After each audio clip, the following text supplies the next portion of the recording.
ചിന്താപ്രഭാതം. വിജയപരാജയങ്ങളുടെ ആകെത്തുകയാണ് ജീവിതം. പരാജയങ്ങളുടെ മുന്നിൽ പകച്ചു നിൽക്കുകയല്ല വേണ്ടത്. അന്വേഷിക്കേണ്ടത് കരുത്തിൻ്റെ കാണാപാഠങ്ങളാണ്, കീഴടങ്ങലിൻ്റെ കാരണങ്ങളല്ല.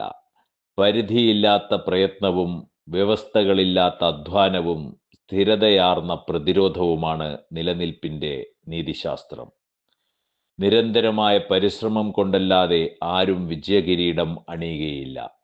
അതെ, വിജയിക്കുന്നതുവരെയുള്ള പരിശ്രമം കൊണ്ടാണ്.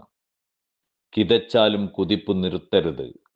വിട്ടുകൊടുക്കാൻ തയ്യാറാകാത്ത പോരാട്ടങ്ങൾക്കിടയിൽ ചില തിരിച്ചടികൾ നേരിട്ടാലും തളരാത്ത ഇച്ഛാശക്തിയുണ്ടെങ്കിൽ ഒരു പ്രതിബന്ധത്തിനും നിങ്ങളെ തടവിലാക്കാൻ കഴിയില്ല.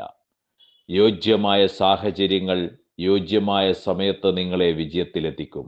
അതുവരെ അനസ്യൂതം അവിരാമം കർമ്മനിരതരാവുക. ഒത്തിരി ഇഷ്ടത്തോടെ സ്നേഹത്തോടെ ശുഭദിനാശംസകൾ നേർന്നുകൊണ്ട് രാജീവ്.